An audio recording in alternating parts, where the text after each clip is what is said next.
Today on Consciously Modest, I'm going to show you how to turn a couple of pair of sweatpants into a maxi-length sweat skirt.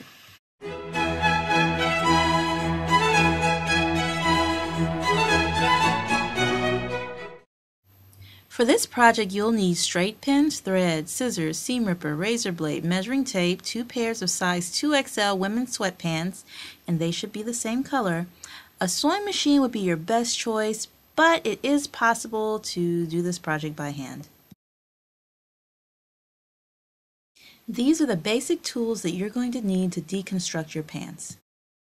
Lay your pants out on your work surface and take off any tag. Then turn them inside out to get a better idea as to what you're going to be taking apart. You're going to be trimming off each of these seams, cutting off the bottom cuff, and cut off the waistband just below the stitching. Don't cut too much. I'm 5'3", so I'm not going to need all of this length, but if you're taller than me, you may want to pick out the bottom seams to give yourself a little bit more length. So I'm going to go ahead and just cut the cuffs off instead of trying to pick them apart.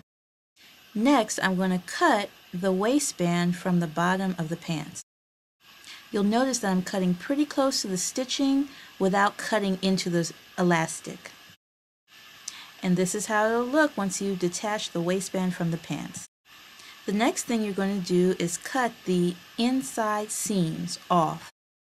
As you can see, I'm cutting pretty close to where the stitching stops. I first cut the inner leg seam, and then I cut the seam that connects the back and the front. And here's what it looks like once everything has been cut out. Okay, the bottom of the skirt is going to be what used to be the crotch, and the top of the skirt is going to be what used to be the cuffs. But right now, the crotch part isn't perfectly symmetrical. So we're going to cut off the excess material on both pairs of pants. And this is what it'll look like when it's all done. Now we're going to fill in those spaces at the bottom of our skirt. Remember, we have 2 pairs of pants. We're going to use the larger pair of pants for our skirt and the smaller pair to fill in the spaces. So lay the piece that you're going to be using for your skirt on top of one of the excess pieces of fabric, and you're going to turn the edge under about a 1/4 to 1/2 inch and pin it down, as you can see in the pictures. Once it's completely pinned, you're going to cut off the excess material. Then do the same thing to the other side. Lay the material down, turn the edges under, and pin. Cut away the excess material, and this is how the finished piece will look. Now that you've pinned down both sides, it's time to sew. I'm going to be sewing a very narrow seam. I'm going to use my presser foot to follow the line that's made by the turned edge. And this is how it will look when everything has been sewn down and finished. Now you could leave it just like that, but I prefer to zigzag it to make it more secure and so that flap doesn't do strange things when I wear it. Once everything has been straight stitched and zigzag, I flip everything over and I'm going to trim off the excess material. Our pants are beginning to look more like a skirt now, aren't they? And here's how that top stitch zigzag looks. Now's the time to take some measurements. You're going to want to measure your hips because the top of your skirt is going to be roughly your hip measurements. The waistband is going to be closer to your waist measurements, and you're going to ease the two together. I'll show you how to do this later on in this video. But for now, just take your hip measurements so you know what they are. My actual hip measurements are around 37, and I'm going to give myself a little bit of room since this is going to be a walking, lounging skirt, and round up to 40. Okay, so lay your your fabric out on your work surface with both sides right side together. You're not going to put them together double, you're going to have them one on top of the other, right sides together. Since my skirt is now folded into quarters or 4 pieces, I'm going to divide 40 by 4 and I'll get 10. So I'm going to make a mark at the 10-inch line. From my mark, I'm going to take my ruler and draw a straight line, but I'm not going to draw the line straight down. I'm actually going to make the line slant out a bit so that the finished skirt will be an A-line skirt. Once I've drawn my line, I'm going to get my scissors and just cut on it. And this is how your skirt should look once you have drawn your line and cut. Now you just want to go and get some pins and pin everything together so it doesn't shift and move while you are sewing. Don't worry if the bottom edge doesn't match up perfectly well, because you're going to cut that off when you hem it anyway. Now it's time to sew. You'll notice that I sew very narrow seams, about 1/4 of an inch or so. This is because I generally finish my seams by zigzagging them, as you'll see in the next set of pictures. This is my seam after just straight stitching it. Now this fabric probably won't ravel, but I think it looks a lot nicer and a little bit more finished if I go ahead and just zigzag it. And this is how it looks zigzagged.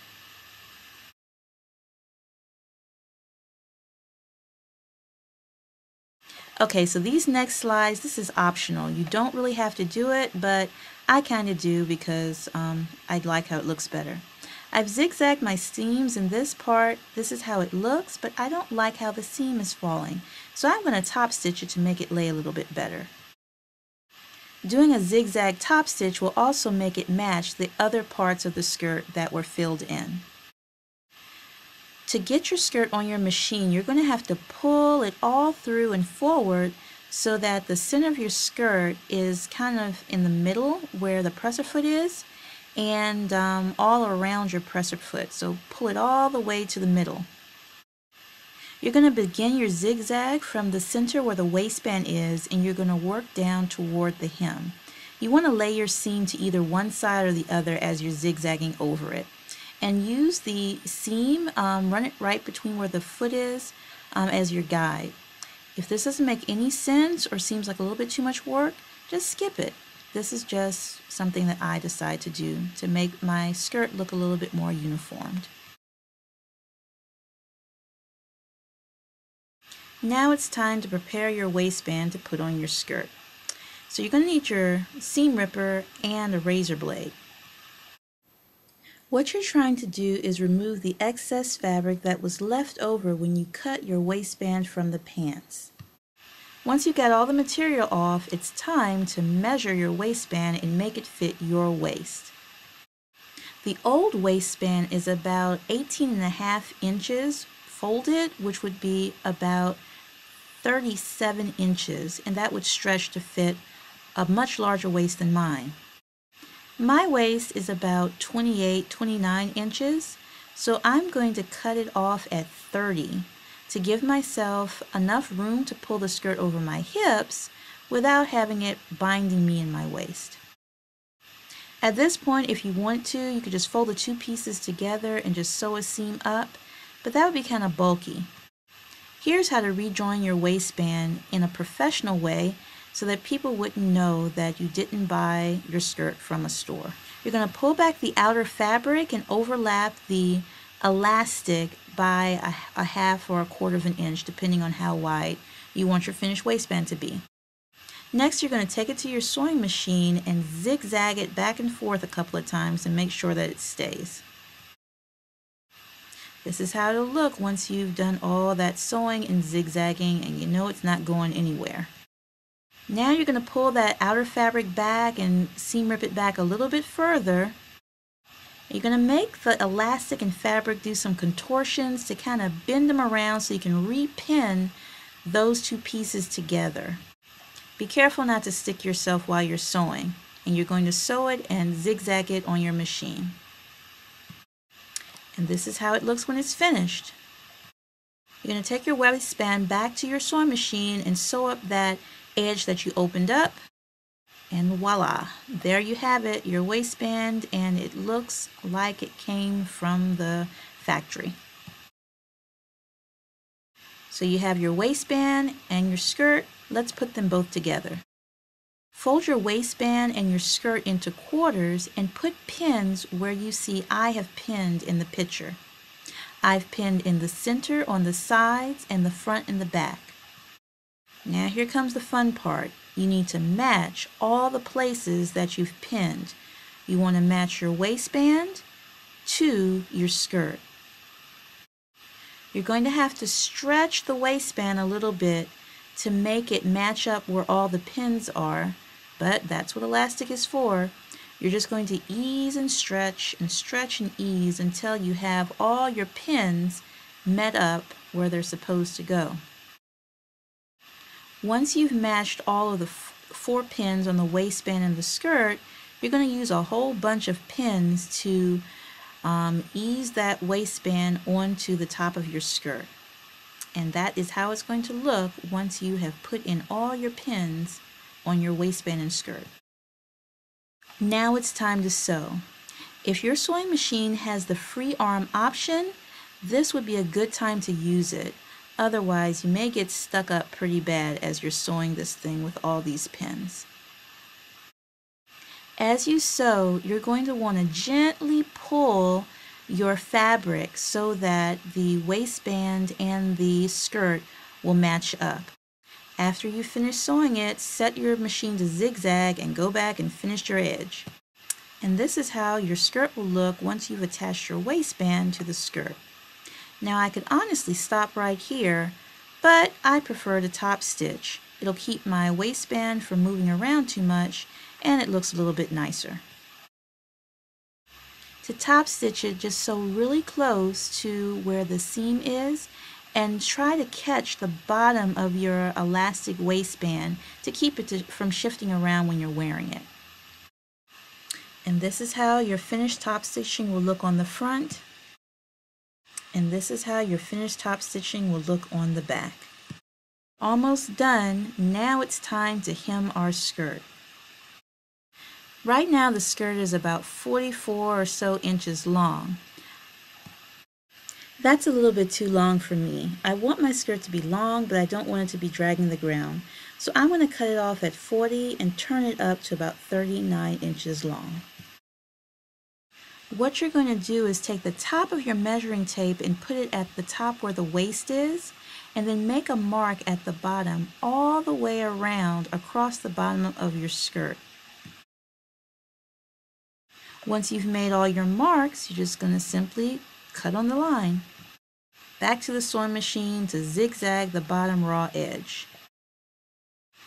We're going to use our sewing gauge to measure how far up we should turn the hem of our skirt. And then, after we've gotten our measurements, we're going to pin the hem in place. Now it's time to sew. You may want to gently pull your skirt as you sew in order to keep it from buckling. And that's how the finished hem looks on the front side. And here you have it, your finished maxi-length lounge/sweat skirt. Who would have ever thought that it used to be a couple of pair of pants? Well, that's it for this video. If you have any questions or comments, please share them below. Want to see other upcycled modest skirts? Visit me online at www.consciouslymodest.com and please consider subscribing.